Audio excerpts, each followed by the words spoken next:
Okay, this is the final part of Lobo versus Doomsday. Now I go over the winner and why. And then the winner is Lobo. Now I know what you're thinking.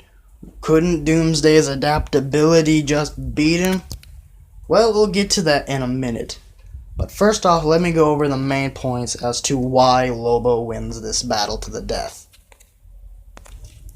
The biggest main reason that Lobo wins is possession, or control. Recall the time Brainiac was able to control Doomsday or even possess him. I believe this was possession because he ripped Brainiac out of a tube, killing him, and then he just has full control of Doomsday, despite there being no uplink. Plus, he has been possessed by Deadman before, like I said. And what does Lobo have the power to do? That's right, Lobo has the power to possess others himself. So, should the fight come to a certain point where Doomsday destroys most of Lobo's body, Lobo should be able to turn into a ghost and then possess Doomsday, turning Doomsday into a new body for Lobo, therefore destroying all of Doomsday's cells and DNA and overriding it with Lobo's cells and DNA, fully getting rid of Doomsday forever by it not leaving anything behind for him to regenerate from. Whew. But I will say this. None of Lobo's weapons would hurt Doomsday. None of Lobo's planet-busting bombs would do anything to Doomsday besides send him flying off into space one way. But even then, that won't kill him. None of his incendiary or any other types of weapons will do anything. So Lobo's main point of winning is his ability to possess others. Now, I know what you're thinking. But what if Doomsday's body doesn't turn into another Lobo? Well, I have another solution as to why Lobo would win. In Hunter Prey, Lobo was fighting Superman, and one of Superman's allies, who was using mother boxes, went up to Doomsday and touched his chest. He was able to read Doomsday's mind and look at what he was thinking, and he found out that whenever Doomsday fights Superman or any other Kryptonian, Doomsday does not see that Kryptonian. All he sees is Bertron, the man who kept killing him over and over. That's why he hates everything, because he sees everything as Bertron. Especially a Kryptonian, because Bertron made Doomsday on Krypton. This guy was able to find this out by reading Doomsday's mind. Okay? And by possessing someone, it's been shown many times in DC that if you possess someone, you're able to access their memories. Alright, you following this? Because this is where things get a bit tricky. By you knowing their memories, you're able to piece things together and find things out. This is how the guy was able to find out about Bertron, about Doomsday being a Kryptonian, and all that. This was when Superman found out that Doomsday was from Krypton.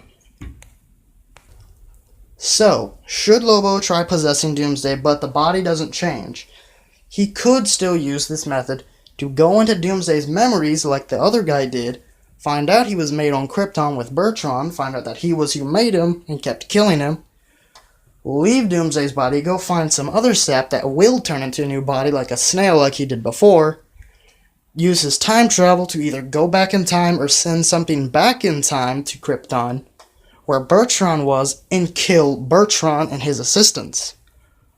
By Lobo killing them, Doomsday can't exist. Doomsday's experiment would have stopped there at the next death. So, by him doing that, that stops the cycle, that stops him from gaining the ability to adapt. Now I know what you're thinking. How would Lobo be able to find Krypton? It was destroyed. Easy answer there for you. If Lobo's able to find portals to hell through dimensions and track people that way, if he's fighting Doomsday, he'll know that.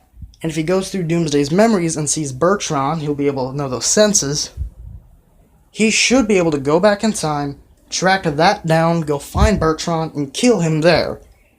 See Doomsday as a little infant thing that's not fully developed, and then kill it there. Therefore, allowing him to kill Doomsday to the point where he ain't gonna be coming back because the experiment will have stopped. Now that's always gonna raise some other questions. One that messed with the timeline so badly that Lobo would cease to exist or something like that? No. Because with Lobo, Doomsday has very little to do with that. And like I said, but I'm gonna go into this a bit more. Lobo has never met Doomsday. He has never interacted with Doomsday. Nothing Doomsday has ever done has mattered to Lobo. Nothing Lobo has ever done has mattered to Doomsday. They have no correlation to each other in any way. So Lobo going back and wiping out Doomsday would have no negative effects on him throughout his life. The only thing it would have done was still have a few planets, and Superman wouldn't have been put in a healing coma, and he could have stopped Cyborg Superman the day he showed up. Kind of like when he did when he came out, or he would have been stopped by somebody else. You understand? But, like I said before, Lobo does paradoxes, but it doesn't affect anything. Whew. Sorry, I'm running out of breath, kind of warm in here. But, he sent the bomb back in time and killed the dinosaurs. Okay? That didn't affect the time. Okay? You would think it would, because he just fucked with the timeline. But it didn't. And he's obviously used this belt other times because he has it. Therefore, he's probably messed with time more times than that.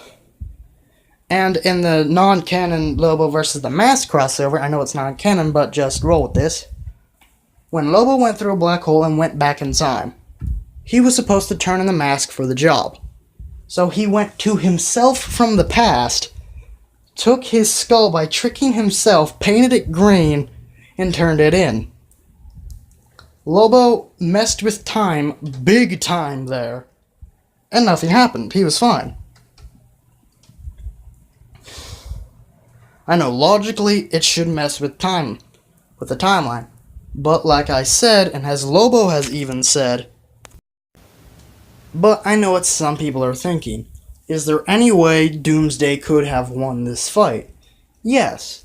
Doomsday has shown the ability to hit things that are intangible, like Martian Manhunter. By him being able to do this, he could theoretically hit Lobo as a ghost. However, Doomsday probably wouldn't even be able to see Lobo as a ghost, really. But theoretically, if he could theoretically hit him. Now, would that be able to kill the ghost? Probably not, but it's still an idea.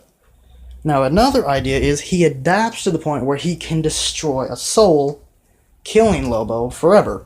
Because the thing that mainly keeps Lobo alive is his soul, as that's the thing banning him from heaven and hell.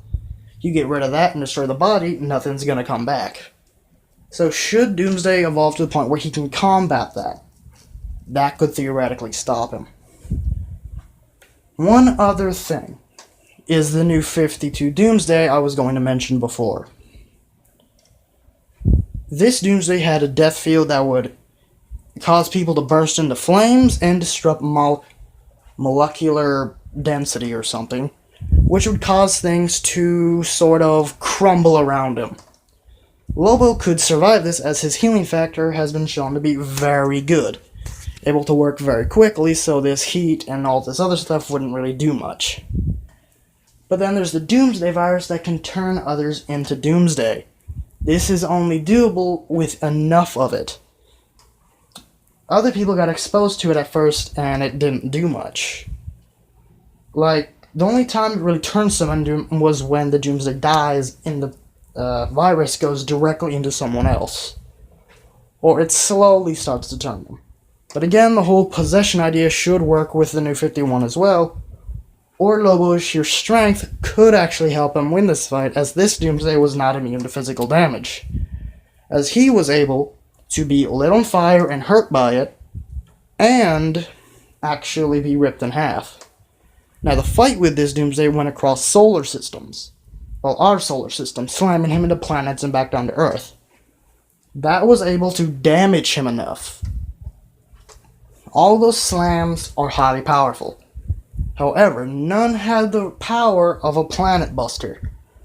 Should this Doomsday have actually been hit by a blow capable of destroying a planet, it probably would have blown him apart.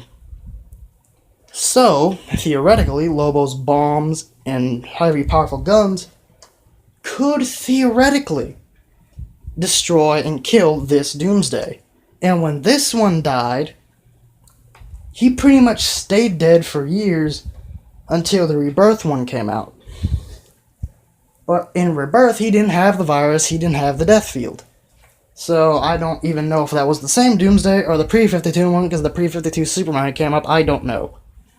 But if they were different ones, that means this Doomsday stayed dead. After one death, he just stayed dead. And that's when he was ripped in half, and that infected him. So theoretically, if he does get infected, Lobo could possibly make a cure. Brainiac was able to make a cure with the help of Superman, and all that other kind of stuff. As well as people could turn into Doomsday and turn back thanks to their willpower.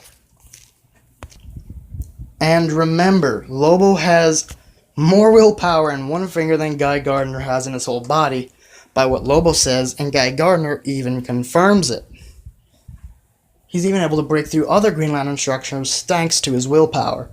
And a Green Lantern's will is obviously stronger than that of Superman's, as he's never been a Green Lantern. So, overall, this mostly means that Lobo's willpower should allow him to turn back into the main man and even somewhat fight off this disease. Or he could just send the body going into the sun while his spirit goes finding somebody else. Or Lobo could theoretically build something to destroy his body in a way, to the point where nothing's left, therefore the virus is just kinda trapped or something else, therefore nothing can become a Doomsday again. This is why I didn't want to bring up the New 52, because it's very complicated going into things beyond the battle. But overall, the winner, Lobo. And like I said, Doomsday does have some ways to win, it's just nothing that's been shown.